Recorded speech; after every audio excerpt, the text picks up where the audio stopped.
Hola, aquí estoy para contaros Mesopotamia y sus religiones. Y esto entra del libro, que ya os he dicho, perdón, del Necronomicon de H.P. Lovecraft.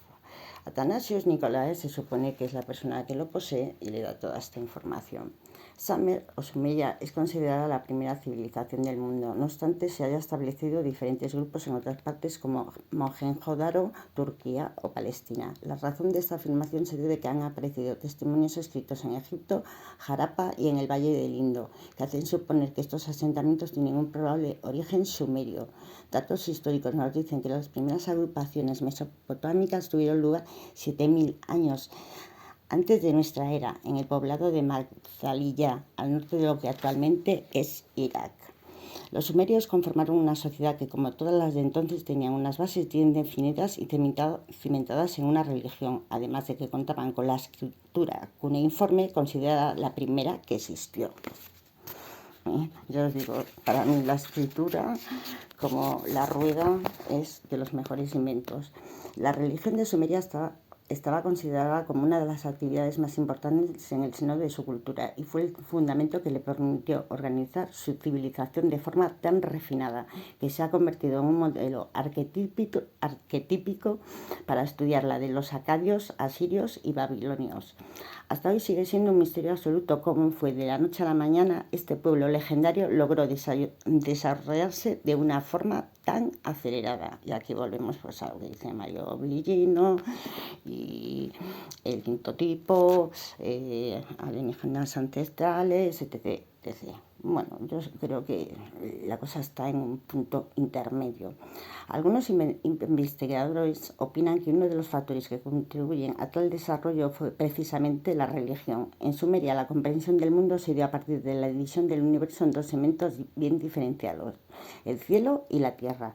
Los sumerios poseían una cosmovisión que les había sido transmitida de forma divina, que quedó registrada en sus anales religiosos, mismo que posteriormente fueron asimilados por los babilonios en el Eruma Elosi o poema babilónico de la creación, escrito, según los estudiosos, en el siglo XII antes de nuestra era o de Cristo. Su concepción del universo aludía a una media esfera, cuya base estaba sentada sobre la tierra y cuya bóveda se proyectaba hacia el cielo. A esta unión de fuerzas y energías le dieron el nombre de Anki y la representaban en forma de un círculo. Todo este conjunto era abarcado por la bóveda celeste. La noción de este espacio abovedado le sirvió para desarrollar la astrología. Esta división bipartita les permitía considerar dos estadios, cielo e infierno. Antes del advenimiento del hombre, los dioses tuvieron que trabajar arduamente para adaptar la tierra y hacerla habitable. Así crearon el sistema de irrigación, hicieron el trabajo de excavación para los lechos de los ríos Tigris y Éufrates. La creación se dio a partir del absoluto, quien primero dispuso de que aparecieran las aguas superiores y las aguas inferiores que separaban el firmamento en dos partes, Anki y Mumu. Estas aguas primigenias eran consideradas como anteriores a toda existencia. De ellas surge la tríada Ea, Enki, el señor de las aguas superiores, Enlil, el señor del aire y del viento, y Ami-An, quien era considerado como el padre de todos los dioses y también de los espíritus malignos y demonios. Se le reconocía como el progenitor de un demonio llamado Lamassu, a quien le gustaba devorar niños. ¿No suena como a Lilith? Era el dios de los reyes y las princesas, además de establecer el calendario anual. Se le dibujaba portando una especie de tocado con cuernos, el cual era calificado como símbolo de poder y fortaleza. Posteriormente, el dios Ea o Enki pasó a ser un dios local que presidía en la ciudad de Eridu, la primera ciudad sumeria. Dios que evolucionó a la categoría de dios mayor, ostentaba el título del señor de Abs o de las aguas frescas bajo la tierra, aunque Enki significa literalmente señor de la tierra. En el mito sumerio, Enki y el orden del mundo, se dice que este dios fijó los límites de Sumeria y asignó a los demás dioses sus roles. Esto suena igual que los Elohim. Según otro mito, Enki era una deidad creadora. A él se debe, por eso, los hebreos, si estuvieron bajo el yugo de los babilónicos, queda clarísimo, ¿no? Los seres humanos, para que sirvieran de esclavos a los dioses, estaban íntimamente relacionados con todas las expresiones de las cosas líquidas en el cosmos y en la tierra. Se les asociaba al semen, al fluido amniótico, a la fertilidad, se les caracterizaba por una entidad mixta y extraña, mitad cabra en la parte superior y mitad pez que lo ligaba a una concepción del misterioso ser Oannes, Dagón o dragón, considerado como un instructor divino que vino a enseñar a los hombres para ayudarlos a salir de su estado de barbarie. O sea, como los primeros primates ya llevan para Homos. Es casi seguro que esta extraña deidad haya sido para Lovecraft el modelo para su dragón. Ea fue el otro dios perteneciente a esta divinidad suprema y se la reconocía como la contraparte de Enki. Era el dios de la purificación y a las aguas rituales que se usaba para todo progreso de purificación se les denominaba aguas de Ea. Él gobernaba las artes de la medicina y de los encantamientos. En algunos mitos era considerado el dios dador de la forma. Por tanto, también era el patrón de las artes, artesanos y artistas. Se le conoce como el que enseñó la cultura a la raza humana. Ea era el consejo de los reyes, una divinidad sabia y poderosa que no utilizaba su fuerza y su poder como medio de expresión. En los mitos acadios, el carácter de Ea evoluciona y con frecuencia se le adjudica el rol de mediador en situaciones comprometidas, en las que se ve usando la astucia y la trampa. Fue el padre del dios Marduk. Complementando la tríada esencial de dioses primigenios estaba el dios Enlil, quien era el dios de la atmósfera. El significado de su nombre es Señor del Viento. Tanto el ciclón como los aires suaves de la primavera encarnaban el aliento incubador que salía de su boca y por tanto también se le asociaba con la palabra y la capacidad de emitir órdenes.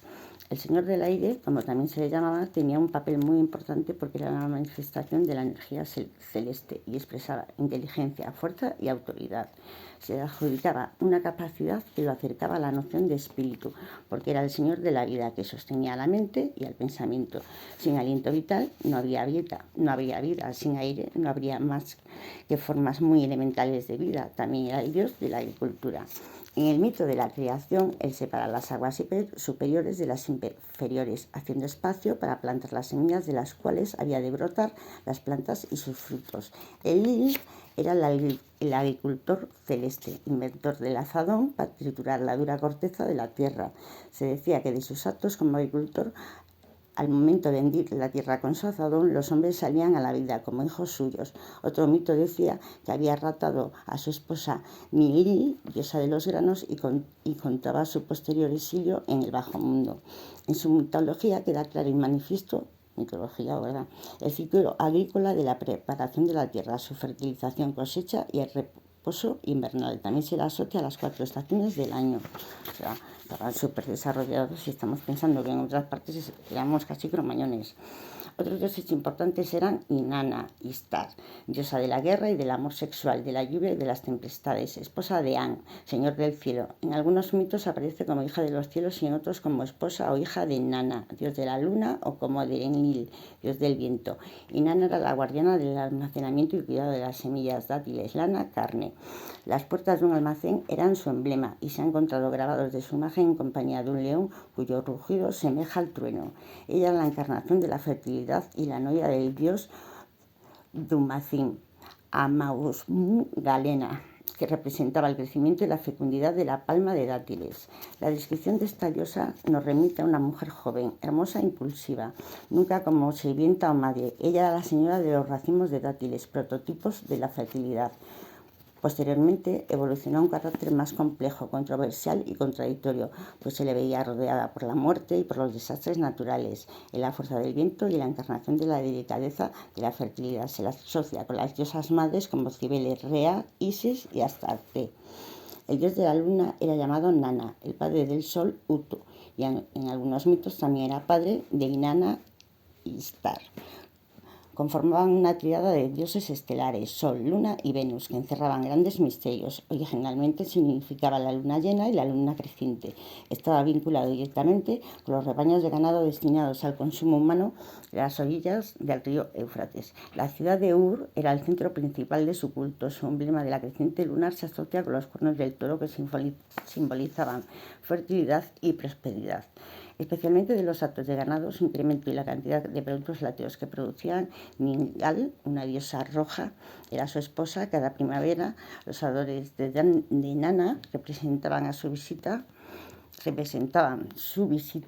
mitológica a su padre, en la ciudad de Nippur, con un día completo de ritos y ceremonias, donde se llevaban los primeros productos lácteos del año para ofrecérselos, igualito que la Biblia. De ser presentado como un toro o una cabra divina, evolucionó posteriormente a la imagen de un paso de la manada de vacas o de cabras y borregos. En su versión arcadia se le ve como Sin, un anciano de gran barba que expresa sabiduría, el cual lleva un tocado con 4 cuernos y encima una creciente lunar.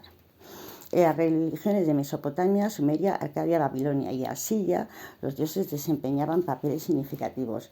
Cada ciudad importante estaba gobernada por un dios.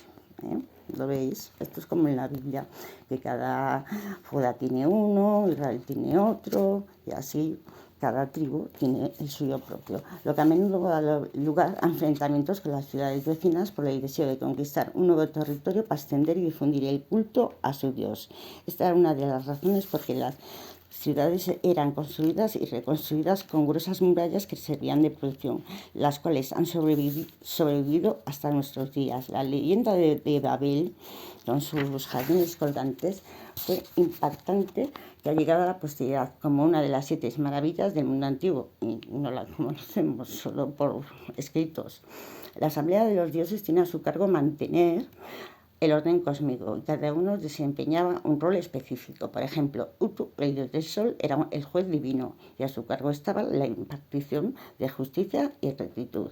La divina asamblea estaba presidida por Anu, cuyo nombre acadio significa dios del cielo, y era responsable del calendario de las estaciones del año y las estrellas adecuadas a cada época. Después venía el Yin de Nippur, dios de los vientos y de la agricultura. Enki o Ea, dios de las aguas dulces, de los ríos y los pantanos. Sus hijos eran Nana la luna y Ninorta, la diosa de las tormentas. El bajo mundo estaba gobernado por Nergal y la diosa Ereshkigal, que era su esposa. Los demonios tenían un papel secundario en los mitos. Su esfera de acción se encauzaba hacia los encantamientos y la mayoría de ellos se les consideraba fuera de la ley.